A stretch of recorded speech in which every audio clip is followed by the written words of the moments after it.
বাজারে আগুন বনাম আমজনতার পকেট কার দায়? মূল্যবৃদ্ধির গ্রাসে মধ্যবিত্ত, উন্নয়ন নাকি কাগুজে বাঘ? সিন্ডিকেটের রাজত্ব, ফাইলে বন্দি টাস্ক ফোর্স, পয়েন্ট ব্ল্যাঙ্ক সাধারণ মানুষের থালায় ভাত কবে? নমস্কার, আপনারা দেখছেন ঈশান বাংলা পয়েন্ট ব্ল্যাঙ্ক। আজ আমরা এমন এক জ্বলন্ত ইস্যু নিয়ে কথা বলবো যা এই মুহূর্তে দেশের প্রতিটি ঘরের, প্রতিটি পরিবারের সবচেয়ে বড় মাথা ব্যথার কারণ হয়ে দাঁড়িয়েছে।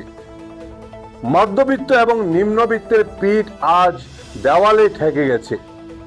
বাজারের চড়া আগুন আর আকাশ ছোঁয়া মূল্যবৃদ্ধি আজ আম জনতার রান্নাঘর থেকে শুরু করে পকেট পর্যন্ত সবকিছু খাক করে দিচ্ছে।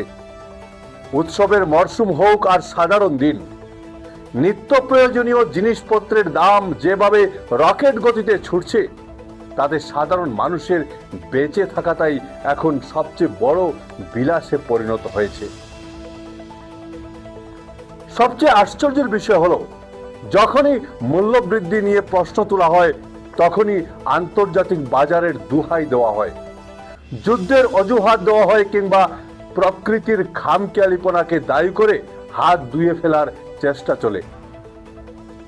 কিন্তু পর্দার পেছনে আসল সত্যটা কি?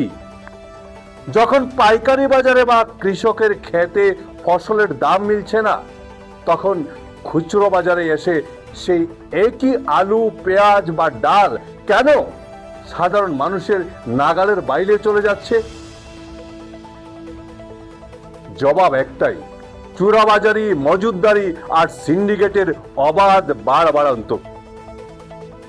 প্রশাসনের নাকের ডগায় বসে একদল কালোবাজারি কৃত্রিম সংকট তৈরি করে বাজারের রাশ নিজেদের হাতে রাখছে আর সাধারণ মানুষকে চড়া দামে জিনিস কিনতে বাধ্য করছে।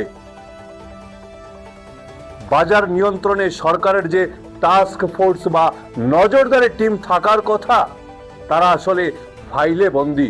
বাস্তবে তাদের কোনো অস্তিত্বই খুঁজে পাওয়া যায় না। আজ পয়েন্ট ব্ল্যাঙ্কে দাঁড়িয়ে আমরা সরাসরি জানতে চাই, দেশের সাধারণ নাগরিকরা কি ট্যাক্স দিচ্ছেন শুধু আধপেটা খেয়ে বাঁচার জন্য?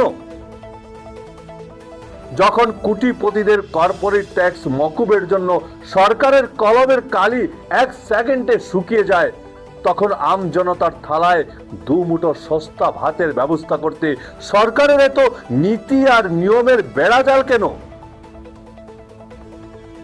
গ্যাসের সিলিন্ডার থেকে শুরু করে ভোজ্য তেল, প্রতিটি জিনিসের দাম যেভাবে সাধারণ মানুষের আয়কে উপহাস করছে, তাতে মধ্যবিত্তের সঞ্চয় শব্দটাই অভিবাদন থেকে মুছে গেছে। মানুষ আজ ভবিষ্যৎ গড়ার কথা ভাববে নাকি শুধু রাতের খাবার জোগাড় করতে নিজের শেষ রক্তবিন্দু জল করবে?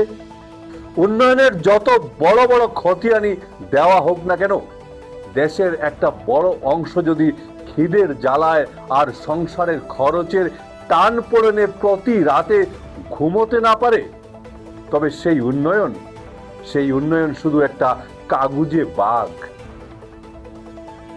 সরকারকে আজ স্পষ্ট করতে হবে, এই বাজার দর নিয়ন্ত্রণে তারা আদৌ কোনো কঠোর পদক্ষেপ নেবে নাকি সিন্ডিকেটের পকেট ভরাতে সাধারণ মানুষের পকেট কাটার এই লাইসেন্স চলতেই থাকবে? বুলি আওড়ানো বন্ধ হোক, এবার সোজা ব্যাখ্যার মুখোমুখি দাঁড়াক প্রশাসন। এই জ্বলন্ত পরিস্থিতি নিয়ে আপনাদের কি মতামত? আপনার এলাকার বাজার দরের হাল কেমন? প্রশাসনের এই ভূমিকা নিয়ে আপনি কি ভাবছেন? নিচে কমেন্ট করে আপনাদের মতামত অবশ্যই জানান। সাধারণ মানুষের এই লড়াইয়ের আওয়াজ সবার কাছে পৌঁছে দিতে ভিডিওটি প্রচুর পরিমাণে শেয়ার করুন। আর এই ধরনের আরো নির্ভীক বিশ্লেষণের জন্য আমাদের চ্যানেলটি সাবস্ক্রাইব, ফলো করতে ভুলবেন না। ধন্যবাদ।